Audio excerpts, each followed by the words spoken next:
참 좋으신 하나님 아버지, 이 땅에서의 삶이 항상 기쁨으로 가득 차기를 바라고 있지만, 그러나 우리의 삶에 있어서 우리의 힘으로 모든 것이 이루어지지 못한 채 때로는 넘어져 있고 때로는 무엇을 해야 될지 몰라 허우적거리고 있음을 고백합니다. 하나님, 오늘 이 드리는 예배가 하나님을 만남으로 인하여서 넘어져 있던 우리의 손을 붙잡으시는 그 놀라운 하나님의 손을 경험하는 시간 될 수 있도록 도와주시옵소서. 주님 앞에 간절히 엎드립니다. 주님 앞에 찬양합니다. 기도합니다. 우리의 목소리를 올려드릴 때 하나님이 들으시고 하나님의 음성을 또한 우리 가운데 허락하여 주시옵소서. 주님의 다스림이 있는 귀한 금요 기도의 시간 되기를 간절히 구하오니 하나님 다스려 주시옵소서. 함께하여 주실 줄 믿으며 예수님의 이름으로 기도드립니다. 아멘. 우리 함께 찬양하길 원합니다.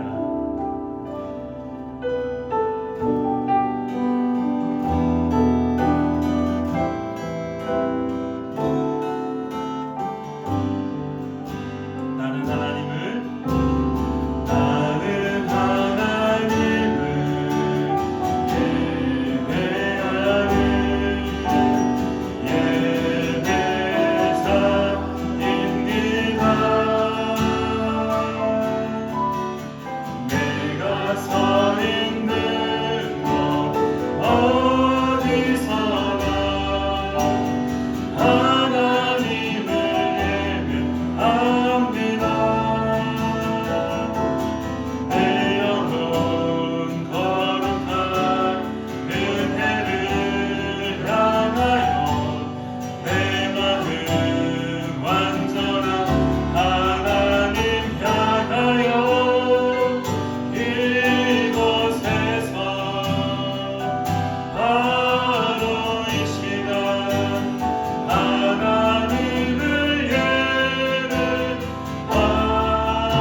푸른 나무 교회를 위하여 함께 기도하기를 소망합니다. 우리가 찬양의 가사처럼 이곳에 생명샘이 솟아나 수 있게 해달라고, 주님 말씀의 반석 위에 세워진 교회로 세워주시옵소서. 하나님 한 영혼을 이곳 가운데 허락하셔서 하나님만을 바라보며 주 예수 그리스도를 고백하는 그런 푸른 나무 교회 될 수 있게 해달라고 우리 주님의 이름 한번 부르며 우리 푸른 나무 교회를 위하여 기도하며 나가겠습니다. 주여,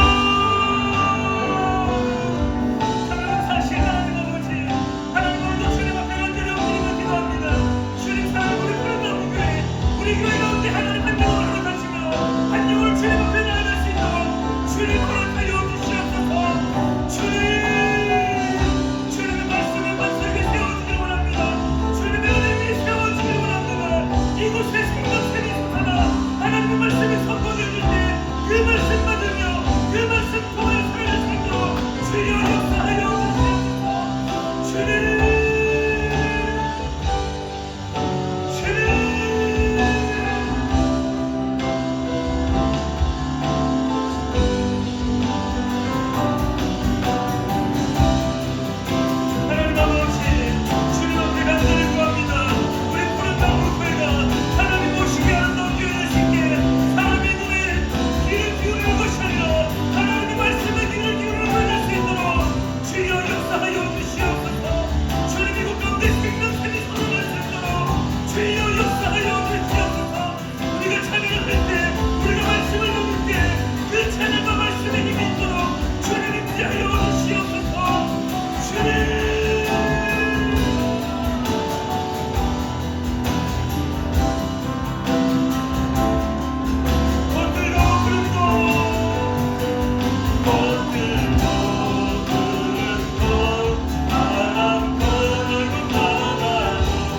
하나님의 말씀의 반석 위에 세워진 교회 되기를 원합니다. 사랑하는 우리 푸른 나무 교회 가운데 또한 한 영혼을 허락하셔서 하나님을 찬양할 때 함께 합심으로 찬양하며 기도하는 그러한 한 영혼을 우리에게 허락하여 주시옵소서. 사랑하는 우리 푸른 나무 교회 가운데 생명샘이 솟아나는 퍼내어도 멈추지 않는 그 놀라운 하나님의 은혜를 경험하는 교회 될 수 있도록 주여 역사하여 주시옵소서. 온 회중들이, 온 교회 성도들이, 또한 사랑하는 우리 코스 미니스트리가 예배를 드릴 때마다 그 은혜를 경험하는 귀한 하나님의 백성 될 수 있도록 주님 붙잡아 주시옵소서. 오늘 밤 가운데도 함께 하실 줄 믿으며 살아 역사하시는 예수 그리스도 그 이름으로 기도드립니다. 아멘. 할렐루야. 우리 함께 이 시간에 뜨겁게 박수치며 하나님을 찬양하겠습니다.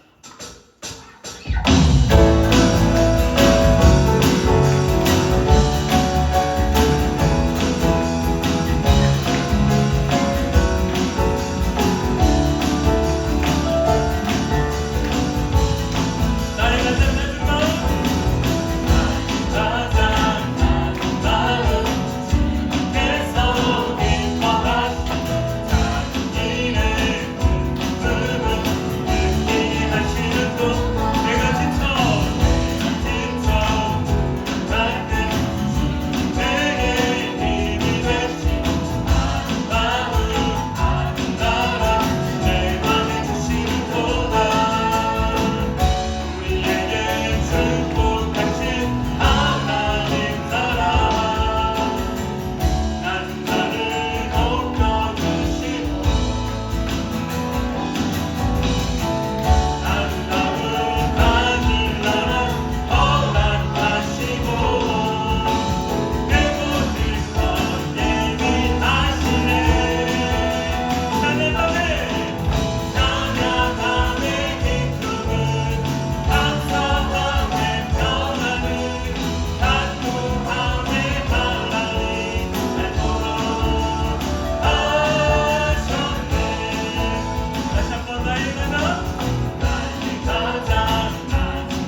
하나님께서 인도하실 줄 믿습니다. 할렐루야. 예수 그리스도 그 안에 있음이 기쁨임을 고백합니다. 할렐루야. 우리 다시 한번 뜨겁게 박수치며 찬양하겠습니다.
약속하심은 영불변하신 약속입니다. 믿으십니까?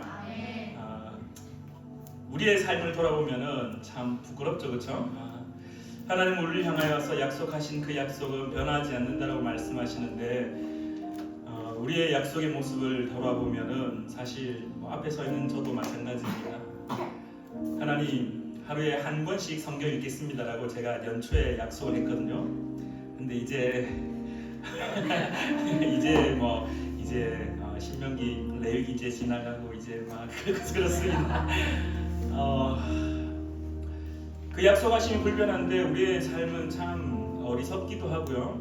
우리의 삶은 여러 가지 핑계를 대고 있고 우리의 삶은 연약하다라고 말하고 있고 우리의 삶은 참 안 된다라고 말하고 있습니다. 그러나 하나님이 영불변하시기 때문에 하나님이 능력이 있기에 우리가 소망하는 그 하나님 나라를 꿈꾸고 있기 때문에 우리가 조금 뒤처질지라도 우리가 조금 모자랄지라도 그런 하나님 우리의 손을 붙잡고 괜찮다. 그 조금 천천히 읽으면 어때? 그 조금 천천히 걸어가면 어때? 내가 능력이 있고 내가 능력자고 내가 전능자고 내가 창조주고 내가 너를 붙잡아 준다라고 약속했는데 할렐루야. 오늘 금요 기도의 시간이 그 약속을 다시 한번 확인하는 시간 되기를 간절히 축원합니다.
주를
비록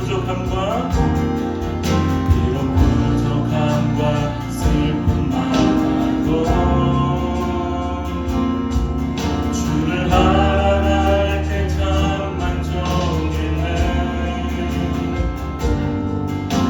우린 기대하네 주님 오시는 그날을.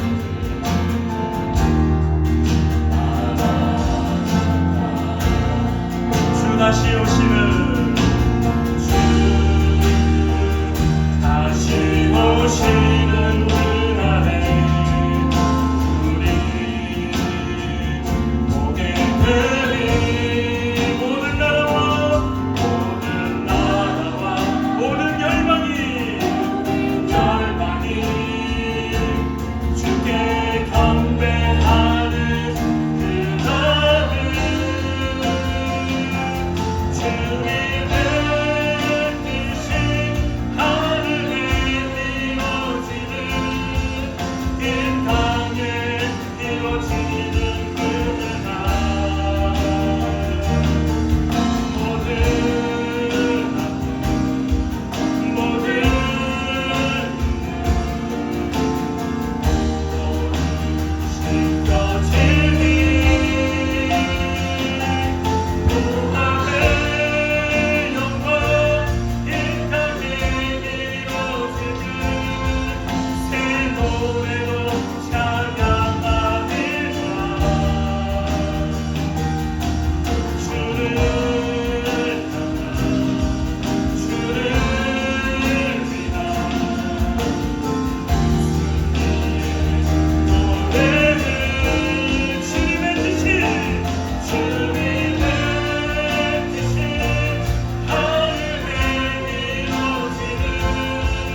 대한민국을 위하여 함께 기도하기를 소망합니다. 특별히 산불로 인하여 많은 곳에서 아픔을 겪고 있습니다. 많은 이들이 눈물을 가지고 있습니다. 많은 이들이 고통을 가지고 있습니다. 그들 가운데 하나님의 위로하심, 그들 가운데 하나님의 격려하심, 그들 가운데 하나님의 뜻이 무엇인지 그들을 통하여 또한 깨닫게 해달라고, 하나님 위로해달라고, 하나님 격려해달라고, 하나님 그 무너진 삶을 주님 붙잡아 주시옵소서. 주님 그들의 삶을 일으켜 세워주시옵소서. 우리 다시 한번 주님 이름 부르며 함께 기도하며 나아가겠습니다. 주여,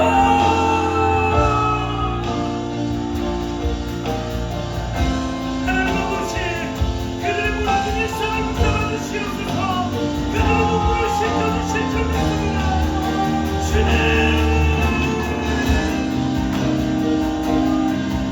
그들의 아픔과 그들의 눈물을 주님 나라로 씻겨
하실 때 특별히 하나님의 말씀 가운데 임하여 달라고, 하나님의 말씀이 선포되어질 때 그 말씀이 나의 삶에 새겨질 수 있게 해달라고, 주님의 말씀으로 살아갈 수 있게 도와달라고, 내 뜻과 내 의지로 살아가는 것이 아니라 하나님의 말씀으로 살고자 몸부림칠 수 있는 그런 은혜를 달라고 우리 다시 한번 기도하며 나가겠습니다. 우리 주님의 이름 부르며 하나님 나에게 말씀하여 주시옵소서라고 함께 기도하며 나가겠습니다. 주여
하나님 이 땅을 굽어 살펴주시옵소서.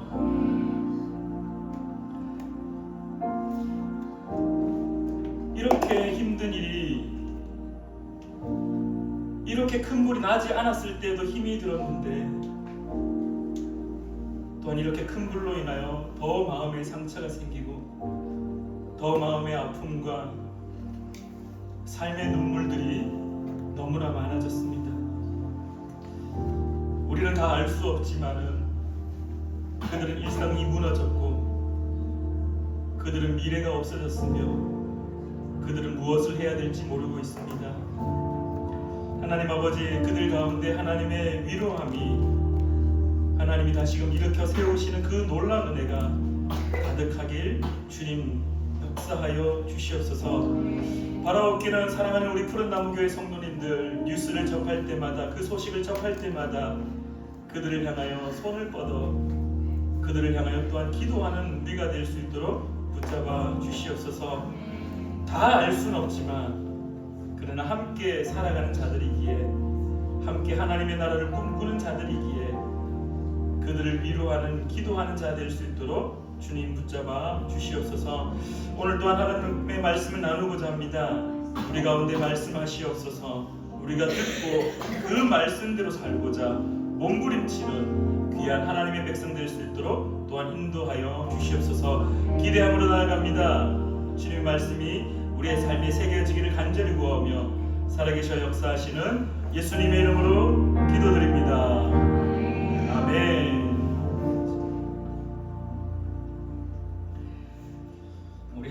말씀 함께 보실까요? 우리 누가복음입니다.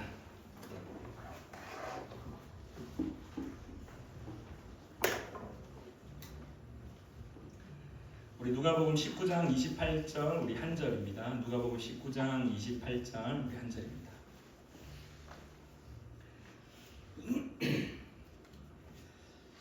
누가복음 19장 28절 우리 한 절 함께 읽겠습니다. 시작. 예수께서 이 말씀을 하시고 예루살렘을 향하여 앞서서 가시더라. 아멘. 다시 한번 읽으실까요? 예수께서 이 말씀을 하시고 예루살렘을 향하여 앞서서 가시더라. 아멘.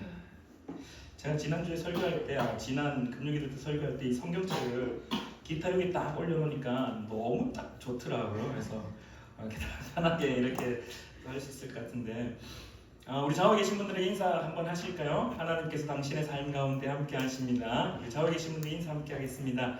하나님께서 당신의 삶 가운데 함께 하십니다. 아마 제가 사역을 다니면서 몇 번의 어려운 설교가 있었습니다. 그 첫 번째 어려웠던 설교가 언제였냐면은 제가 2005년도에 첫 번째 사역을 갔던 그 파동 제일교회 청소년부를 할 때 첫 번째 설교할 때 그때 진짜 어려웠습니다. 그래서 지금 제가 그 설교문을 다시 보면은 그냥 사꾼 목사였습니다. 사꾼이었습니다. 사꾼 2단이었습니다. 그때 설교를 펼쳐보기가 너무나 부끄러울 정도인데요. 그리고 두 번째 어려웠을 때가 언제였냐 하면은 저희 아버지 앞에서 설교할 때. 그렇죠. 저희 아버지가 이제 목사였거든요. 그래서 목사라서 목사 앞에서 목사가 설교하는 것도 쉽지 않은데 심지어 그 앞에 이제 앉아 있는 목사가 저희 아버지면은요 정말 그거는 쉽지 않은 일입니다. 그 세 번째 힘든 날이 언제냐면은 바로 지금입니다. 왜냐하면 저기 우리 세 분의 지금 자매님들이 앉아 계시는데 제 초등학교 시절을 다 알고 있기 때문에 제가 유치원교회 창문 깨고 다녔던 그 시절들을 다 알고 있기 때문에 예수님도 심지어 자신의 마을에서 회당에서 말씀을 가르치고 난 다음에 그 많은 사람들이 저 청년 저 목수 요셉의 아들 아니냐 그러면서 그 자신의 마을에서도 이렇게 환영받지 못하여서 다시 떠나가는 모습을 발견하는데요. 제가 눈을 어디에 둬야 될지 지금 어쨌든 너무 귀하고 너무 반갑고 참 좋습니다. 저희 어린 시절도 갑자기 막 떠오르기도 하고 그때 망나니 같은 저의 어린 시절에 교회 창문 깨는 사람은 유독 목사들이 가장 많이 깼고요. 장난치는 사람 중에 제 1번이 선동자가 목사들이었고요. 그런 어린 시절을 보냈었기 때문에 근데 또 목사가 되어서 이렇게 또 얼굴과 얼굴을 대하여 마주보고 있는 게 개인적으로 신기하기도 하고 참 기쁘기도 하고 또 지난번에 또 먼저 연락이 와서 푸른나무 교회가 너무 이제 기억이 자꾸 떠올라서 기도를 한다고 그리고 또 섬기고 싶다라고 그렇게 또 얘기해 주셔가지고 얼마나 또 귀하고 감사한지 하나님께서 이렇게 우리의 모임을 만들어가는 것 같습니다. 할렐루야. 아멘. 자주 왔으면 좋겠어요. 오늘 하나님 말씀은 이제 예수님이 십자가를 짊어지시기 위하여 예루살렘 성전으로 올라가는 그 장면입니다. 그래서 우리 소위 언제 가장 많이 읽혀지는 본문이냐 하면은 종려주일 때 가장 많이 읽혀지는 본문입니다. 그 내용들은 다 아시죠? 예수님이 제자들한테 가서 내가 이 마지막 날을 보내야 될 것을 준비해라. 그래서 가서 나귀 새끼 한 마리 아무도 타보지 않은 그 나귀를 끌고 와라. 주인이 묻거든 우리 주인께서 허락했다라고 말하면 된다. 저 읽을 때마다 영 마음에 들지 않았습니다. 도둑질이지 않습니까? 쉽게 말하면은.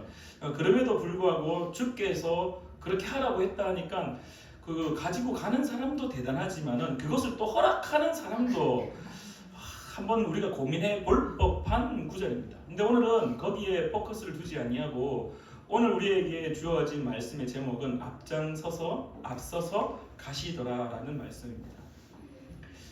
오늘 본문 말씀에 우리가 예루살렘에 대한 의미를 다시 한번 좀 새겨봤으면 좋겠는데 예수님이 지금 종려주일, 소위 말해 종려주일날 예수님이 십자가를 질 것을 알고 예루살렘으로 가셨습니다. 우리의 머릿속에 예루살렘은 어떤 이미지가 가득해져 있습니까? 예루살렘은 어떤 곳입니까?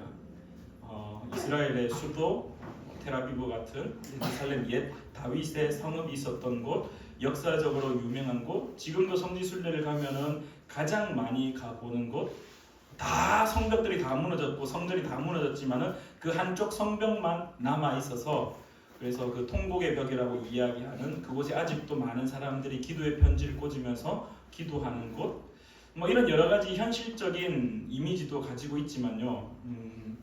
당시에 이스라엘의 예루살렘이라는 곳은 하나님의 이름이 머무는 곳이었습니다.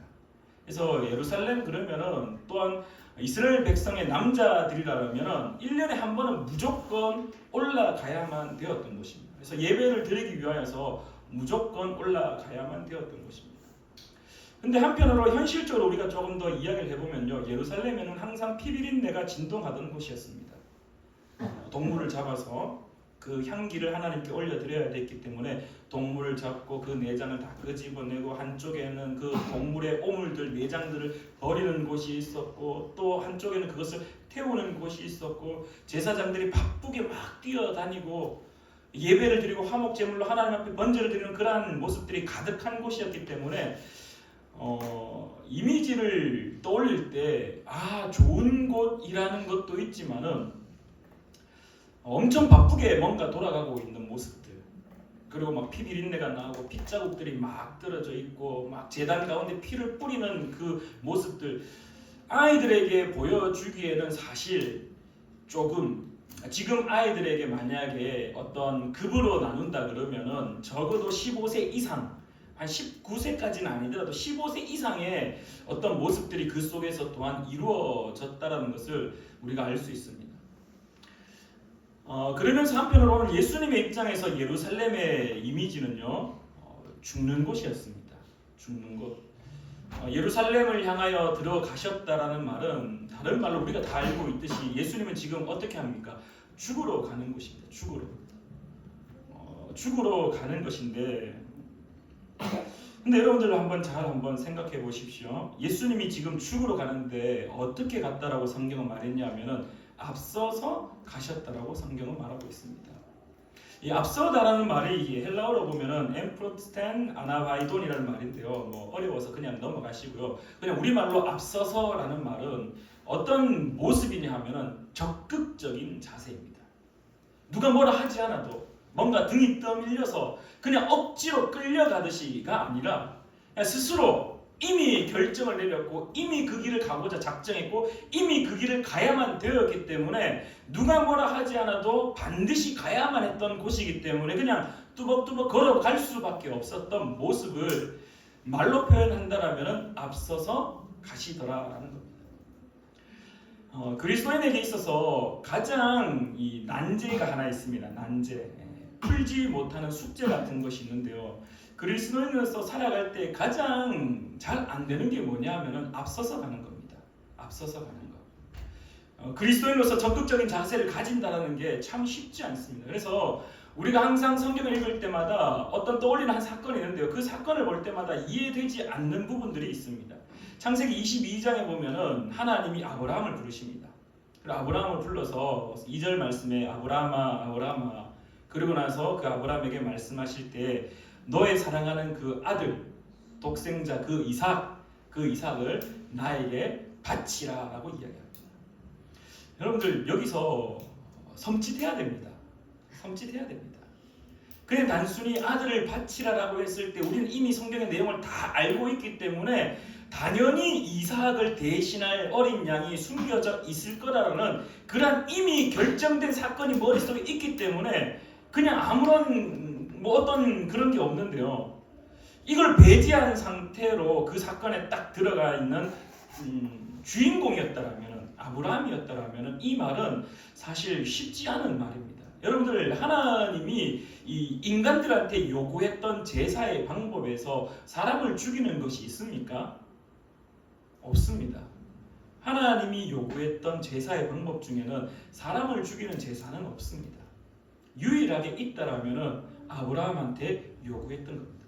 근데 여러분, 창세기 1장을 다 아시죠? 하나님이 태초에 천지를 창조하시니라. 근데 창조하신 이후에 하나님이 보시기에 어떻다고 이야기했습니까? 좋았더라라고 이야기합니다. 맞아요. 좋았더라라고. 그러면서 또한 이 창조한 모든 만물들을 바라보시면서 그 중에 사람을 어떻게 창조했냐면은 하나님의 형상으로 창조했다라고 성경은 말합니다. 이미지 오브 갓, 이 하나님의 형상, 우리의 형상이란 말은 그 고대 근동 지역에 어떤 말로 통용되었냐면은 가장 존귀한 자를 말할 때 너는 신의 형상을 닮았구나, 너는 신과 같은 모습을 가지고 있구나, 이미지 오브 갓, 하나님의 형상을 가지고 있구나, 이 말. 가장 존귀한 자, 너무나 예쁘게 너무나 귀하게 창조되었구나. 하나님의 나라의 그 가치관 중에 가장 중요한 가치관이 있다라면 하나님이 우리를 보실 때 어떻게 보시냐면 가장 존귀한 자로 보신다는 겁니다. 가장 예쁜 사람. 하나님 보실 때 정말 너무나 사랑스러운 존재. 그러한 창조의 기록들이 남아 있음에도 불구하고 천지 창조 이후에 창세기 22장에 하나님이 그 아브라함을 향하여서 너의 사랑하는 아들을 나에게 바치라라고 이야기합니다. 3절 말씀에 어떤 말이 나오는지 아시나요? 3절 말씀에 3절에 이렇게 아브라함이 고백합니다. 기록자가 그렇게 기록을 해두죠. 아브라함이 아침에 일찍 일어나서 짐을 쌌다라고 성경은 말하고 있습니다. 아브라함이 좀 이상하지 않나요?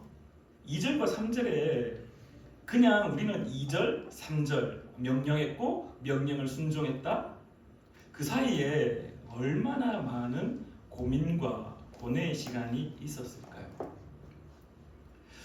저는 성경을 볼 때 이렇게 좀 상상력을 동원하는 걸 참 좋아하는데요.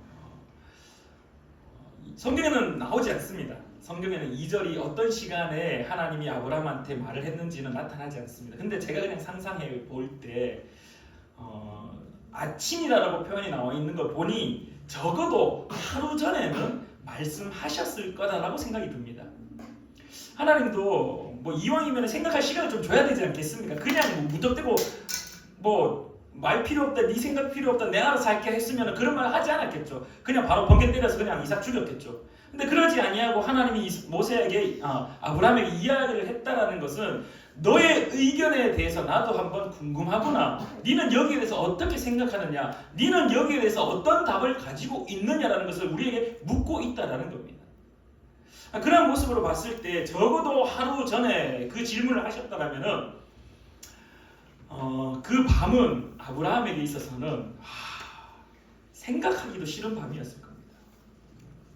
어떤 결정이 나기 전날 밤, 취업이 되기 전, 발표되기 전, 학생들이 시험을 치고 나서 그 시험의 성적이 나오는 전날, 수능의 성적이 나오기 전날, 뭔가 결정이 되기 전날, 그 시간은요, 정말 이 말로 설명할 수 없을 만큼의 긴장과 그리고 떨림과 오만 가지의 생각이 머리에 가득 찼을 겁니다. 아마 아브라함도 그랬을 겁니다. 하나님이 말씀하신 그 산 모리아 지역에 있었던, 우리가 소위 말해 모리아 산이라고 말하던 그 산, 그곳에 가서 아들 이삭을 바친다. 그곳에 간다. 내 아들을 과연 죽일 수 있을까? 정말 하나님은 창조하실 때 존귀한 자라고 창조하셨는데 우리를 그토록 사랑한다고 했는데 심지어 아브라함한테는 약속이 있었습니다. 약속이 있었습니다. 너를 통하여서 많은 민족이 있을 거다라고, 바다의 모래알같이 하늘의 별과 같이 어마어마한 민족을 일구라는 약속이 있었는데 이제 겨우 한 명 딱 태어났는데 그 한 명 갖다 바치라고 하니 아브라함 입장에서는 밤새 고민했고 잠을 잤을 것 같습니까? 한숨도 못 잤을 겁니다. 이리 뒤척 저리 뒤척, 여기 가서 한숨 푹 내쉬고 사라가 와가지고 아브라함 남편 당신 왜 그래? 그러면은 아브라함이 뭐라고 했겠습니까? 하나님이 내 아들 말도 못하죠. 그 말했다가는 사라가 뭔가 007 작전같이 짜가지고 하나님 몰래 자기 아들을 피신시키고 도망시키는 그런 말도 안 되는 또 드라마 같은 일들이 생길 수도 있으니까 아브라함 말도 못하고 어디 가서 임금님 기는 당나귀 말도 못하고 그냥 한숨만 푹 쉬고 자다가 깨갖고 하나님 이거 아니잖아요 그러면서 푹 쉬고 하다가 오늘 3절 말씀이 이렇게 이야기합니다. 아침에 일찍 일어나서 짐을 챙기기 시작했다고 성경은 말합니다. 아침 일찍이라는 말이 우리 속에 한 가지 힌트를 줍니다. 무엇이냐 하면은 결정을 내렸다라는 겁니다. 결정을 내렸다라는 거. 밤새 고민해봤지만은 하나님의 약속이 있고, 그러나 약속은 있지만 이 아들을 모리아 산으로 데리고 가면은 죽는다는 사실까지도 이제 받았습니다. 그 죽음의 장소에 간다는 걸 다 알게 되었습니다. 근데 아브라함은 아침에 일찍 짐을 쌌다. 왜 그랬을까요? 왜? 예수님은 오늘 본문 말씀에 앞장서 가셨습니다. 예루살렘이 자신이 죽을 곳이라는 사실을 알고 있음에도 왜 앞장서 가셨을까요? 아브라함은 자기 아들을 모리아 산으로 데리고 가면은 죽을 거라는 사실을 알고 있었습니다.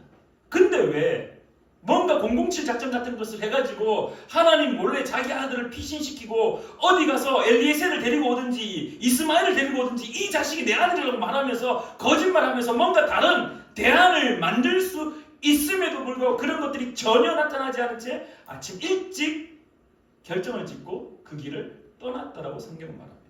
무엇 때문에? 그래서 저는 이렇게 질문을 하기를 원합니다. 오늘 예수님은 과연 무엇을 보았을까? 어떤 예루살렘을 보았을까? 오늘 아브라함은 창세기 22장에서 어떤 모리아 산을 바라보았을까? 자기의 죽음의 장소를 바라보았을까? 아니면은 하나님의 뜻하심, 그 뜻을 바라보았을까? 다시 한번 예수님의 입장을 다시 한번 생각해 보면요, 예수님이 죽어야 되는 장소인 걸 다 알고 있었습니다. 심지어 또 죽는 것뿐만 아니라 육체의 죽음뿐만 아니라 제자로부터 배신당할 것도 미리 다 알고 계셨습니다. 그래서 얘기하죠. 베드로가 막 큰 소리 칩니다. 예수님, 누가 배신합니까? 예수님 가는 곳 내가 끝까지 따라가겠습니다. 큰 소리를 칩니다. 예수님 말씀하시죠. 베드로야, 사탄아 뒤로 물러가라. 네가 다 굴기 전에 나를 3번 배신할 거다. 예수님 입장에서 예루살렘은요, 하나님의 그 나라, 하나님의 어떤 제사를 드리는 곳, 하나님을 만나는 곳 다 좋죠. 근데 예수님 입장에서 가장 인간적인 장소로서는 죽는 곳이었습니다. 그리고 제자들이 배신하는 장소였습니다. 그래서 여러분들이 잘 알고 있듯이 겟세마네 기도에 떠올려 보시면요, 마태복음에는 할만하시거든 이 잔을 내게서 옮겨달라고 이야기합니다. 그 말을 볼 때 완벽한 인간으로서 예수님의 모습은 그 예루살렘에 올라가는 것이 사실 두려웠던 것으로도 보여진다는 겁니다. 그럼에도 불구하고 오늘 성경에서 예수님이 종려주일날 이제 일주일 정도밖에 안 남은 그 시점에 예루살렘에 올라갈 때 제자들 보고 먼저 좀 가봐라. 야, 예루살렘의 동향을 좀 살펴봐라. 내가 가서 저 좀 숨어 있을 때 있나? 내가 어떻게 도망갈 수 있는지 좀 찾아봐라. 야곱은 그렇게 했잖아요. 누굽니까? 에서를 만나기 전에 어떻게 합니까? 강을 건너기 전에 자기 부인하고 막 다 보내놓잖아요. 쪽팔리게 남자가 다 보내놓고 나중에 뒤늦게 자기는 두려워서 강 이쪽 편에 가가지고 어떻게든지 동향을 살피잖아요. 인간적인 생각으로 우리가 성경을 접근하는 순간 그 죽음의 장소로밖에 보여지지가 않습니다. 예루살렘은 죽는 곳이었고 예루살렘은 배신당하는 곳이었고 아브라함에게 있어서도 그 모리아 산은 약속이 깨어지는 장소입니다. 자기 아들을 손수 죽여야 되는 장소, 자기가 배신을 해야 되는 장소였다라는 겁니다. 아시잖아요. 이삭이 얘기하잖아요. 아버지, 나무도 있고 다 있는데 재물은 어디 있습니까? 그 질문할 때 아브라함의 마음이 어떠했을 것 같습니까? 만약에 인간적인 마음이 가득했던 아브라함이라면 그때서도 아마 도망갈 궁리를 하지 않았을까? 왜냐하면 예수님도 할만하시거든 이 잔을 내게서 옮겨달라고 하셨기 때문에. 근데 중요한 사실은 똑같은 장소임에도 불구하고 바라보는 그 시선과 시각의 차이가 얼마나 사람을 변화시키는지를 오늘 성경은 우리에게 말하고 있다는 겁니다. 죽음의 장소로 바라봤다라면 도망가는 궁리를 했겠죠. 근데 그 예루살렘과 그 모리아 산을 오늘 아브라함과 예수님은 하나님의 뜻이 이루어지는 장소로 바라보았다라는 것입니다. 아브라함 입장에서 아침에 일찍 결정을 내리고 그곳으로 떠났던 이유가 무엇이었냐라고 질문한다라면 성경에 답은 없지만 우리가 유추해내보고 찾을 수 있는 답안은요, 딱 한 가지밖에 없습니다. 하나님께서 하시겠지. 이것보다 더 크신 하나님께서 하시겠지. 하나님이 내 아들 이삭을 바치라고 했을 때는 분명한 이유가 있겠지. 내가 알지 못한 그 이유가 분명히 있겠지. 그렇기에 내가 할 수 있는 거라고는 그냥 걸어가는 것. 그냥 걸어가는 것. 그 모리아 산으로 가는 것. 그것밖에 없었다. 칼을 들고 자신의 아들을 죽이려고 하는 그 순간까지도 혹자는 의심을 가졌다라고 이야기하지만 오늘 제 입장에서는 이미 아침에 결정을 내렸기 때문에 그의 칼의 힘에는 단호함이 있었을 겁니다. 왜? 하나님이 하시겠지. 이미 아침 일찍 결정했으니까. 아마 예수 그리스도의 그 종려 주일날 그 예루살렘을 향하여 나아가는 그 걸음이 비굴한 걸음이었을까라고 질문한다면요, 그렇지 않았을 겁니다. 왜 앞장서서 걸어가셨느냐? 왜 앞서서 걸어가셨느냐? 제자들을 먼저 보내고 동행을 살펴볼 수 있음에도 불구하고 왜 예수님이 앞장서 가셨느냐? 결국 하나님의 뜻을 바라보았기 때문입니다. 죽음이 두려움, 죽음이 힘든 곳, 배신당하는 곳, 아니 그것이 있어야 또한 하나님의 뜻이 이루어진다는 사실을 그는 알고 있었기 때문에 그냥 앞장서 가셨던 겁니다. 사랑하는 우리 푸른나무교회 성도님들과 또한 함께 예배드리는 여러분들, 그리스도인으로서 살아갈 때 가장 중요한 것이 무엇이냐면 오늘 예수님의 모습이지 않을까. 앞장서 가는 거 사실 쉽지 않습니다. 돌격 앞으로 그 쉽지 않습니다. 돌격 앞으로 쉽지 않습니다.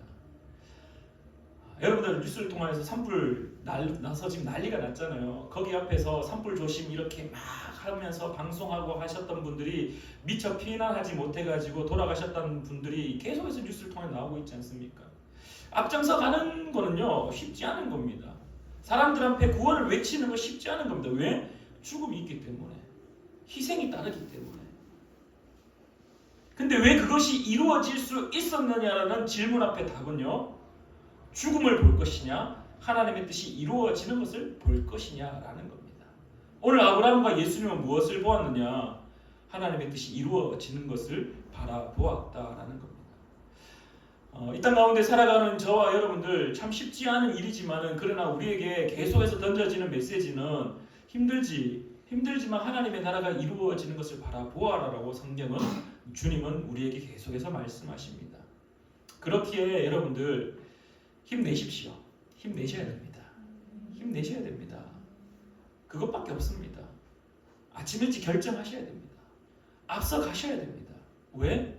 우리의 눈에 똑같은 예루살렘과 모리아 그 산이 보일지라도 우리는 죽음이 보이는 것이 아니라 그 죽음 너머에, 희생 너머에 있는 하나님의 나라가 이루어질 것에 대한 그 기대감을 보기 때문입니다.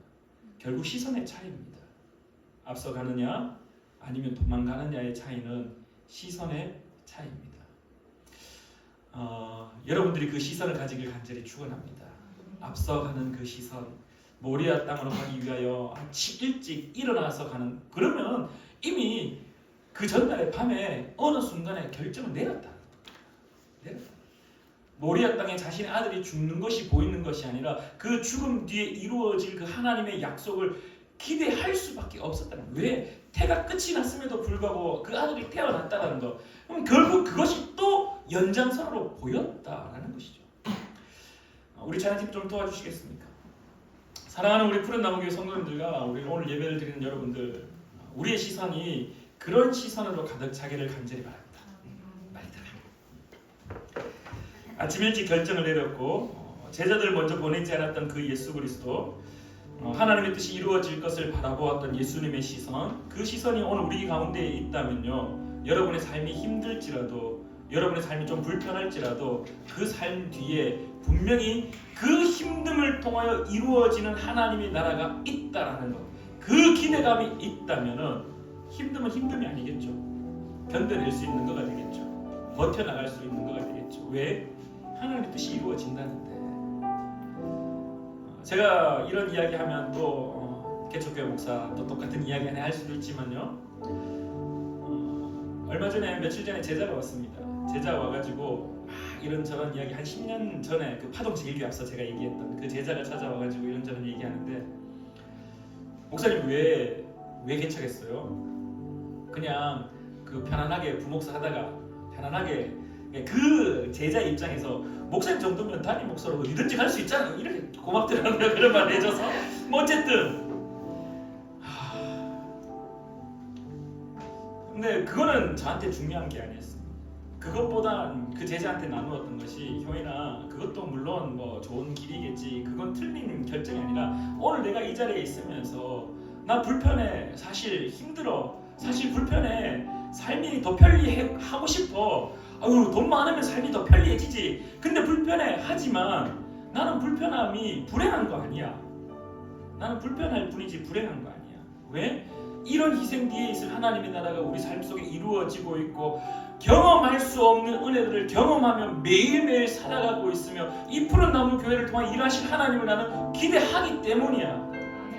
효인이가 뭐라고 대답했냐면요 그 제자가 목사님 두근두근대요 소름이 돋아요 이야기하는 거 너무 재밌어요 우리 교회가 이루어지는 이야기들 계속하면서 막 서로 막 으쌰으쌰가 돼가지고 목사님 한번 갈게요 올 줄 알았는데 뭐 이런 이야기들 막 끊임없이 이야기했습니다. 사랑하는 우리 푸른나무 교회 성도님들 시선을 바꾸시길 간절히 축원합니다. 빈자리를 바라보는 시선이 아니라 약한 교회의 모습을 바라보는 시선이 아니라 하나님이 일하실 것을 기대하는 시선이 있다라면 여러분들의 이 빈자리를 채우는 그 희생으로 이 자리가 더욱더 하나님의 은혜의 자리가 될 줄 믿습니다. 그러한 시선으로 우리 푸른나무 교회를 위하여서 기도하며 그렇게 살아가기를 간절히 축원합니다. 함께 기도하겠습니다. 우리 시간에 다시 한번 기도하길 소망하는데요. 이 시간에 다시 한번 기도하실 때 하나님의 시선을 가지기를 원합니다. 하나님 나라를 바라보는 시선을 가지기를 원합니다. 삶이 불편하고 내 삶에 고통이 있을지라도 내 삶의 약속이 무너지는 것처럼 보일지라도 그러나 그 하나님의 약속은 반드시 이루어진다라는 그 은혜에 영불변하신 그 하나님의 말씀 그것을 바라보는 시선을 가질 수 있도록 주님 도와달라고 이 시간에 다시 한번 기도하며 나아가겠습니다. 함께 기도하겠습니다. 참 좋으신 하나님 아버지 하나님 오늘도 주님 앞에 간절히 엎드립니다. 주님이 허락하시는 그 시선을 가지기를 원합니다. 주님께서 주시는 그 시선을 통하여서 하나님 나라가 이루어지는 것을 바라볼 수 있도록 주여 역사하여 주시옵소서.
찬양하실까요? 무명이어도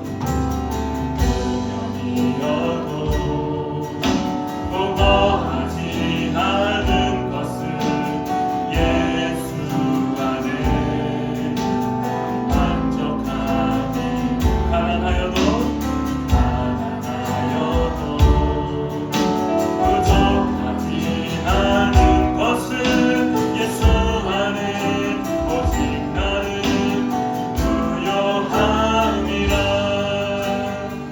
고난 중에도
시간에 마지막으로 기도하길 소망합니다. 마지막으로 기도하실 때 여러분의 기도의 제목을 놓고 주님 나의 소리를 들어주시옵소서. 주님 나의 기도를 들어주시옵소서. 하나님 나의 부르짖음을 들어주시옵소서. 너는 내게 부르짖으라고 말씀하신 그 하나님, 내가 오늘 밤 가운데 부르짖습니다. 하나님 나에게 말씀하여 주시옵소서. 하나님 나에게 은혜를 주시옵소서. 하나님의 뜻대로 살아갈 수 있는 그 시선을 나에게 허락하여 주시옵소서. 우리 다시 한번 주님의 이름 크게 부르며 기도하며 나아가겠습니다. 주여,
참좋으신 하나님 아버지,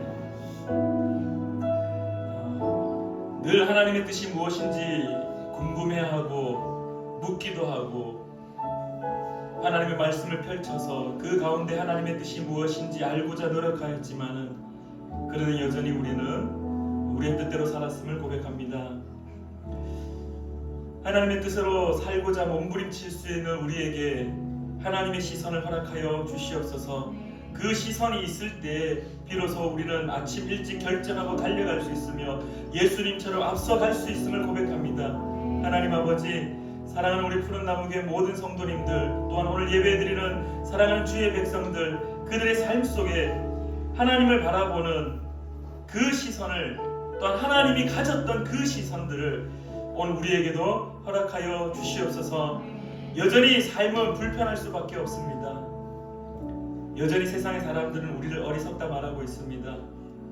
여전히 우리가 걸어가는 길은 좁은 길입니다. 여전히 우리는 순풍에 돛을 나에 달고 가는 배가 아니라 바람을 거슬러 가는 이 시대가 우리를 감당할 수 없는 그 길을 걷고자 합니다. 그러니 여전히 힘들 수밖에 없습니다. 하나님, 그럼에도 불구하고 힘들다 말하는 힘듦의 시선을 가진 것이 아니라 그 힘든 가운데 이루실 그 하나님의 놀라운 은혜들, 이루어질 그 하나님의 나라를, 그것을 바라보는 시선을 가지고 살아가는 자 될 수 있도록 주님 도와 주시옵소서.